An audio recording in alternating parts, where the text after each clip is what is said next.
हम बता दें कि ये वो तब की तस्वीरें हैं जब यूक्रेन के राष्ट्रपति व्लादिमीर ज़ेलेंस्की यूरोपियन यूनियन में शामिल होने के लिए एप्लीकेशन पर साइन कर रहे हैं। 3 लोग हैं, आप देखिए, एक तरह से मिलिट्री जो ऑलिव ग्रीन जो यूनिफॉर्म तो नहीं है, कॉस्ट्यूम पहनी हुई है, और ये साइन किया जा रहा है कि यूक्रेन ने ऑफिशियल एप्लीकेशन दे दी है कि हमें ईयू में शामिल किया जाए। साथ में आप देखेंगे यूक्रेन के प्राइम मिनिस्टर हैं देनिस शमिल जी, और यूक्रेन के जो पार्लियामेंट है उसके चेयरमैन है रस्लन स्टेफानचुक।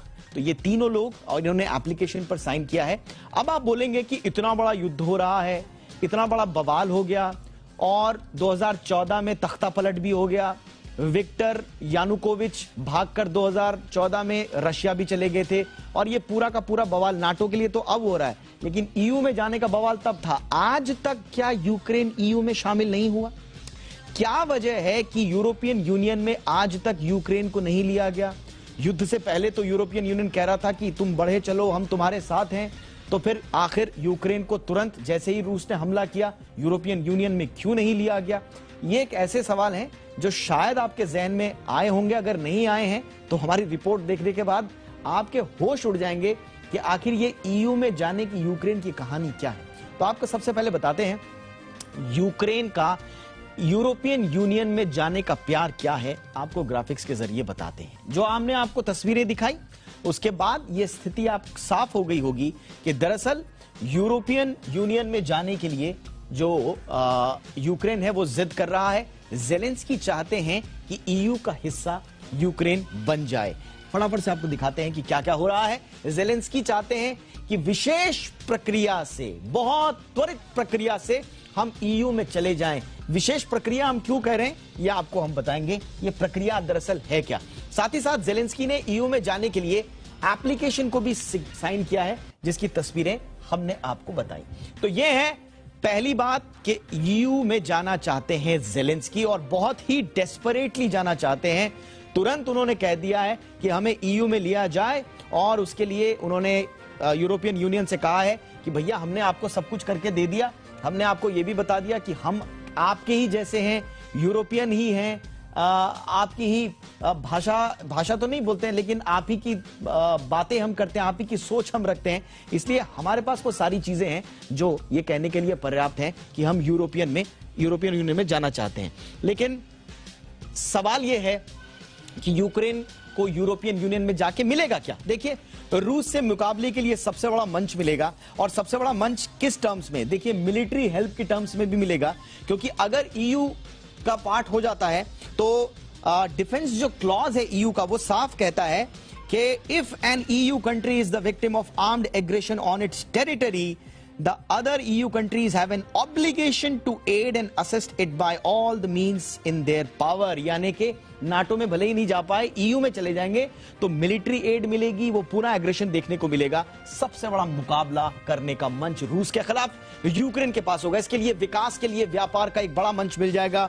ईयू मेंबरशिप में बहुत सारी चीजें हैं जो मेंबर्स एंजॉय करते हैं, इकोनॉमिक बेनिफिट्स हैं, फ्री इकोनॉमी है, फ्री मूवमेंट है, पासपोर्ट नहीं लगेगा, बच्चे आ जा सकते हैं, किसी भी स्कूल में पढ़ सकते हैं। इसके अलावा जितने भी राइट्स यूरोपियन यूनियन के सदस्यों को, सिटीजन्स को मिले हैं, वो यूक्रेन को भी मिलेंगे। तो व्यापार के लिए, अच्छी लाइफ के लिए एक बड़ा मंच मिलेगा। नाटो में जाने का रास्ता भी तो साफ होगा। देखिए, कम से कम 21 ऐसे देश हैं यूरोपियन यूनियन के जो नाटो की भी सदस्य हैं। 27 मेंबर हैं यूरोपियन यूनियन में, उनमें से 21 सदस्य हैं जो नाटो के सदस्य हैं। और अगर यूरोपियन यूनियन में यूक्रेन चला जाता है तो आज नहीं तो कल चला जाएगा नाटो में भी यूक्रेन। इसके अलावा आपको बताते हैं कि आगे क्या है। देखिए, यूक्रेन जाने के फायदे क्या क्या है तो हमने आपको बता दिया, लेकिन जो प्रक्रिया है वो बड़ी जटिल है। अब ये प्रक्रिया क्या है, इसका पालन कैसे किया जाएगा, ये अब आपको बताते हैं।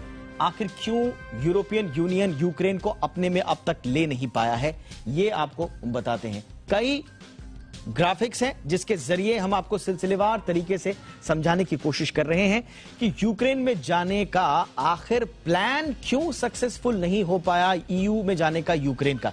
देखिए, एक तो प्रोसेस बहुत लंबी है, ये कोई छोटी मोटी प्रोसेस नहीं है कि आपने आज साइन किया, कल आपको यूरोपियन यूनियन में शामिल हो गया।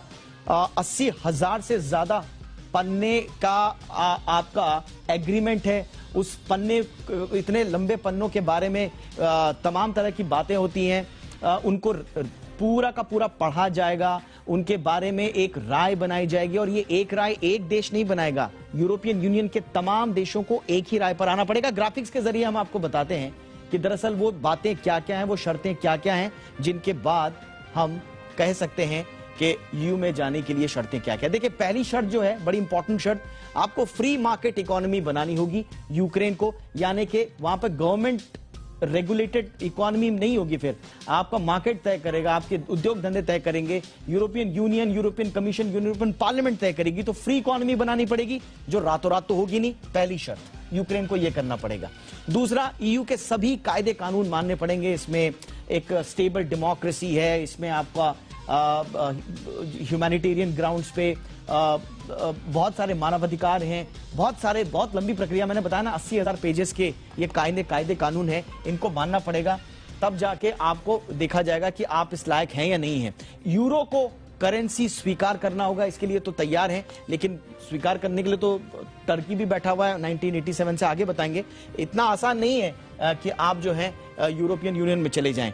यूरोपियन काउंसिल फिर दावों की परखेगी, कम से कम 30 ऐसे पैरामीटर्स हैं जिनको परखा जाएगा। 80,000 पेजेस का हमने आपको बता दिया कि पूरे के पूरे वो नियम कायदे हैं।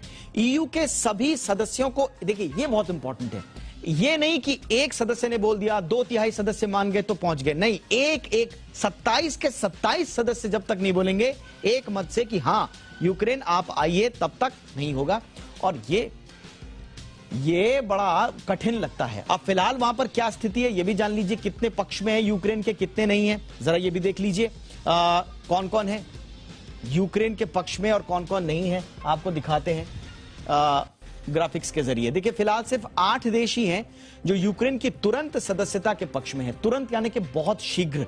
अब कौन कौन से वो देश हैं वो आपको बताते हैं कि इसके बाद प्रक्रिया क्यों ये जटिल कही जा रही है।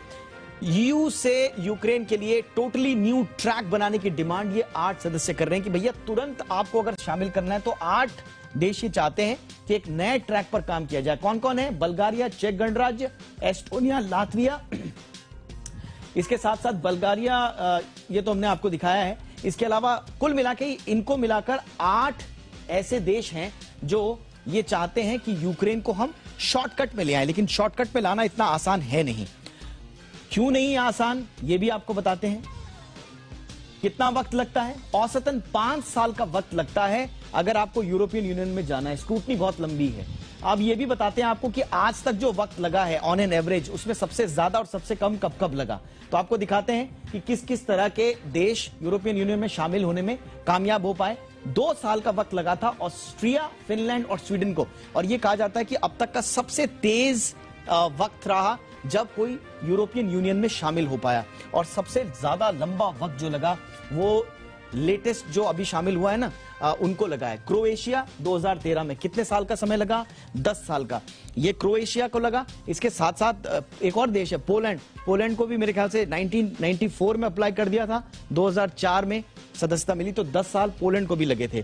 तो ये है वो जटिल प्रक्रियाएं जिसका पालन आपको करना ही पड़ता है अगर आपको यूरोपियन यूनियन में शामिल होना है तो। लेकिन क्या ये यूरोपियन यूनियन में शामिल होने की प्रक्रिया इतनी सरल है? अच्छा, एक और चीज आपको बता दें कि एक और प्रक्रिया है वहां पर, बड़ी दिलचस्प है। आपको वहां पर पहले आधिकारिक उम्मीदवार बनना पड़ता है। यह नहीं कि आपने उम्मीदवारी की और आप उम्मीदवार बन गए। उम्मीदवार बनने के लिए भी एक प्रोसेस है। अभी मेरे ख्याल से 11 और 12 मार्च को एक बैठक है और उसमें यह तय किया जाएगा कि आधिकारिक उम्मीदवार हम यूक्रेन को माने या नहीं माने। यूक्रेन ने चिट्ठी जो लिखी है उसके मुताबिक अभी आधिकारिक उम्मीदवार नहीं है। आधिकारिक उम्मीदवार कौन कौन है?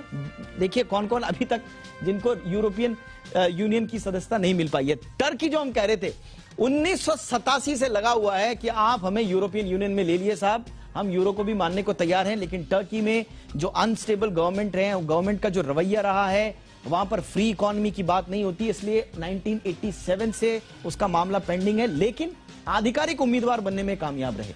उत्तर मैसेडोनिया भी है 2004 से, इसने भी एप्लीकेशन दिया हुआ है और ये भी कहते हैं कि हमको भी जोड़ दो, लेकिन अभी तक इनकी भी अटकी हुई है।